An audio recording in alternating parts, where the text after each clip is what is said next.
Je viens partager cette vidéo avec particulièrement certaines personnes. Toi qui n'arrives pas à te relever, toi qui te dis que ton âge est avancé, toi qui es fatigué de faire des efforts, toi sur qui on lance les premières pierres, toi sur qui se reposent toujours toutes les malédictions, toi sur qui on dépose toutes les injures possibles, toi sur qui on dit que tu es vieux, tu es vieille, tu ne mérites plus être là où tu es. Regarde tes amis, regarde ton entourage, toi-même qui te maudis là. Toi-même qui t'assois et s'appuie-toi sur ton sort. Toi-même qui penses que tu es en retard et que les autres sont en avant. Toi qui te limites personnellement, oui, c'est à toi que je vais m'adresser. L'exemple d'un manguier. Vous allez voir un manguier qui a de jolis mangues et toujours attaqué. Vous allez voir ses feuillages sont toujours au sol. Surtout quand c'est le moment de la production, là c'est grave. Il est toujours attaqué. Tout le monde va chercher à cueillir, secouer. C'est comme ça qu'il perd ses feuillages. Vous allez venir voir des fois on a coupé des branches. Vous allez venir voir des fois on a arraché l'écorce. Mais ça n'empêche qu'à chaque moment, le manguier ne cesse de fleurir et de produire de jolis mangues. Ça n'empêche. Qu'est-ce qui se passe en réalité? Plus l'arbre est attaqué, plus ses branches sont coupées, plus ses écorces sont enlevées, il puise ses racines encore, il va dans le sol. Grâce à ses racines, puiser la force, puiser la source pour s'étendre davantage, pour s'étendre encore plus, pour fleurir encore, pour faire régénérer son feuillage. Donc, il ne s'arrête pas. Ce n'est pas parce que je me rappelle quand j'étais toute petite, il y avait des étrangers qui venaient souvent dans les manguiers et coupaient tous les mangues de ce manguier-là. Imagine tous les mangues, grands ou petits. Et ça n'empêchait pas qu'à chaque fois, ce manguier-là produisait encore plus.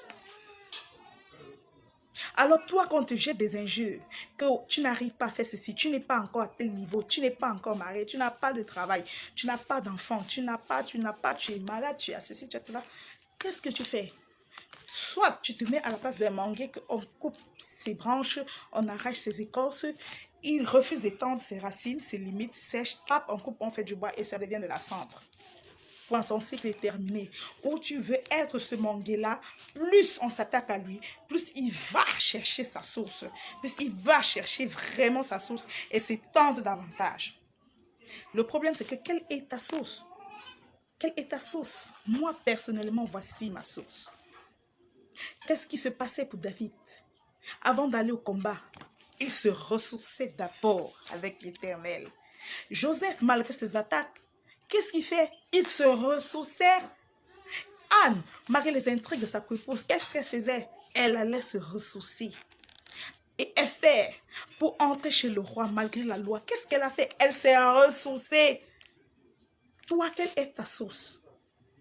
Tous ceux qui ont eu pour source l'Éternel des armées, vous avez vu la fin d'esclaves en roi, de Moabite en reine. Vous avez vu. Cherche ta source en l'Éternel et il agira. Ne te contente plus de regarder à ce qu'on dit de toi. Ne te limite plus à ce qu'on dit de toi, aux flèches qu'on te lance, au dos qu'on te tourne. Mais ressource-toi et va chercher ce travail. Ressource-toi et réinvestis encore. Ressource-toi et avance dans ce business. Ressource-toi et va encore chercher ton bébé. Ressource-toi encore avec force et relance tes filets. Ressource-toi encore avec force et lève-toi la tête haute. Ressource-toi avec force et combat cette maladie. Ressource-toi et lève-toi de cette situation. Tu es le seul qui peut t'élever. Ce n'est pas quelqu'un qui vient arroser un manguier tous les matins qui ne meurt pas. Non, mais le manguier, lui, plante ses racines. Donc, pardonnez-moi, le manguier enfonce ses racines au plus dans le sol et prend de l'énergie.